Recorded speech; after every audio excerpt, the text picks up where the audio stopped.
भारत का संविधान हर नागरिक को समान अधिकार और सम्मान का वादा करता है। विशेषकर दलित समुदाय की सुरक्षा और बेहतरी के लिए अलग से प्रावधान दिए गए, लेकिन दुर्भाग्य से आजादी के 69 साल बाद भी दलित बस्तियों की हालत बेहद दयनीय है। ना तो उन्हें पर्याप्त शिक्षा मिल पाई और ना ही जीने के लिए बुनियादी सुविधाएं। ऐसे हालात में वे अक्सर अफवाहों और कई सुनी बातों पर निर्भर हो जाते हैं और पूंजीपतियों या राजनीतिक चालों का भी शिकार बन जाते हैं। इतना ही नहीं, समाज में उनका उत्पीड़न आज भी होता है और दलित आज भी मनुवादी दबंगों के शिकार हो रहे हैं।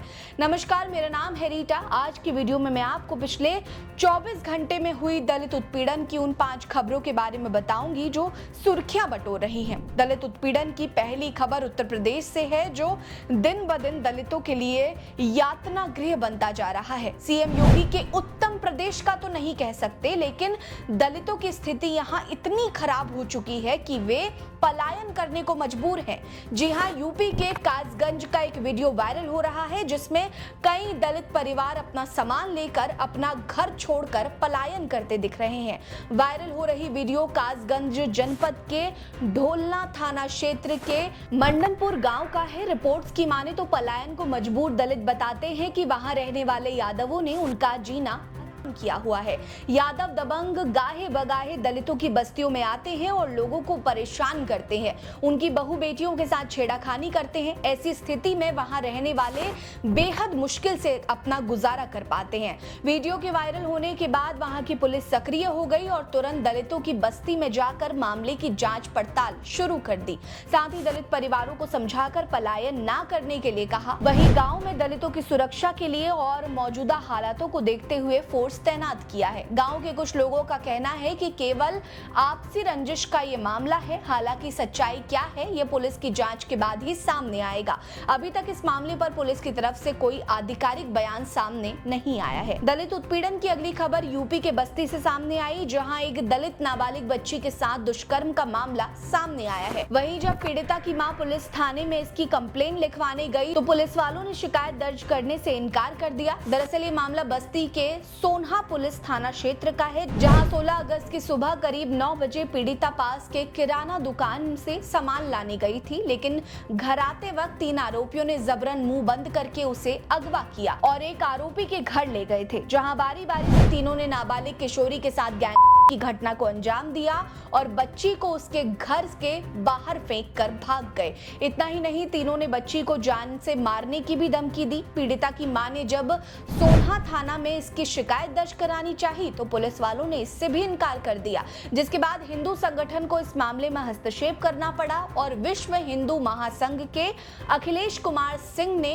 असनहरा चौकी में तीनों आरोपियों के खिलाफ मामले को दर्ज कराया है। पीड़िता की मां ने बताया कि केवल दलित होने के कारण पुलिस वालों ने उनके साथ जानवरों जैसा व्यवहार किया। वो घंटों पुलिस थानों के चक्कर लगाती रही, लेकिन उनकी गुहार किसी ने नहीं सुनी। अपर पुलिस अधीक्षक ओम प्रकाश सिंह ने बताया कि इस मामले को दर्ज करके आरोपियों की तलाश शुरू कर दी है। पीड़िता को मेडिकल के लिए भेज दिया गया है और जल्द ही तीनों आरोपियों को पुलिस के शिकंजे में ले लिया जाएगा। दलितों से जुड़ी अगली खबर गुजरात से सामने आई, जहां दलितों के साथ जुड़ी सदियों पुरानी कुरीति अब जाकर खत्म हुई है। दरअसल गुजरात के बनासकांठा जिले के आलवाड़ा गांव में दलितों को दशकों से जानवरों की भांति ट्रीट किया जा रहा था। उनके पीने का पानी, उनका खाना और यहाँ तक कि उनके नाई भी अलग थे। अब कई दशकों के बाद एक दलित व्यक्ति को सार्वजनिक नाई की दुकान पर बाल कटवाने की इजाजत मिली है। बाल कटवाने वाले दलित व्यक्ति का नाम कृति चौहान है। आलवाड़ा गांव में करीब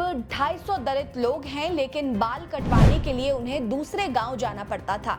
अब दलित समाज से आने वाले 24 साल के कृति चौहान वो पहले शख्स बन गए जिन्हें गांव में ही बाल कटवाने का सौभाग्य मिला। हालांकि ये लड़ाई काफी लंबी चली, जिसमें समाज सेवी चेतन दाभी भी दलित समाज के साथ खड़े रहे। यहाँ तक कि पुलिस प्रशासन ने भी इसमें हस्तक्षेप किया और गांव के लोगों को समझाया। गांव के सरपंच सुरेश चौधरी ने बताया कि वो खुद इस प्रथा को खत्म करना चाहते थे, लेकिन जब ये खत्म हो गई तो वो बेहद खुश हैं। गांव के सभी नाई की दुकान दलितों के लिए खोल दिए गए हैं, जिससे वो लोग भी काफी खुश हैं। उन्होंने माना कि वो ऊंची जाति के दबाव में ऐसा करने के लिए मजबूर थे। हालांकि दलितों का कहना है कि उनकी लड़ाई अभी लंबी है, उन्हें अभी भी सामूहिक भोज में अलग बैठना पड़ता है। बराबरी की लड़ाई अभी भी जारी है और जीतने तक ये जारी ही रहेगी। यूपी में डबल इंजन की सरकार है, लेकिन राज्य में दलितों की स्थिति अभी भी डामाडोल बनी हुई है। दलित उत्पीड़न की खबरें उत्तर प्रदेश के हर हिस्से से हर रोज सामने आती है। यहाँ तक कि भाजपा नेताओं द्वारा भी दलित उत्पीड़न की खबरें भी सुर्खियों में बनी रहती हैं। ऐसा ही एक मामला हापुड़ से सामने आया है, जिसने बीजेपी के नेताओं की नीयत पर भी सवालिया निशान खड़े कर दिए हैं। दरअसल हापुड़ के ब्रिजघाट में मौजूद गंगा नगरी के वन विभाग रोड पर सीताराम कुटी आश्रम चलाने वाले दिव्यांग दलित महंत सुधीर दास को प्रताड़ित करने का मामला सामने आया। सुधीर दास बताते हैं कि वो अपने आश्रम के इकलौते उत्तराधिकारी हैं, लेकिन अनुसूचित जाति से होने के कारण कुछ दबंग उसे लगातार परेशान कर रहे हैं ताकि वो आश्रम की जमीन को छोड़ दे। इतना ही नहीं, इन दबंगों के सिर पर एक बीजेपी नेता का भी हाथ है, जिसकी शह पर उन्हें प्रताड़ित किया जा रहा है। महंत ने बताया कि वो कई बार इस मामले को लेकर पुलिस में शिकायत कर चुके हैं, लेकिन पुलिस बिना किसी ठोस कार्रवाई के पल्ला झाड़ लेती है। जिसके बाद महंत ने सीईओ वरुण मिश्रा को चिट्ठी लिखकर अपने आश्रम की रक्षा करने की गुहार लगाई है। हालांकि वरुण मिश्रा ने इस मामले पर तत्कालीन कार्रवाई करते हुए आरोपियों के खिलाफ पड़ताल शुरू कर दी है। दलित उत्पीड़न की अगली खबर मध्य प्रदेश से है। बीजेपी शासित मध्य प्रदेश में ना तो दलित बहन बेटियां सुरक्षित हैं और ना ही दलित समुदाय किसी भी तरह से खुद को सुरक्षित महसूस करता है।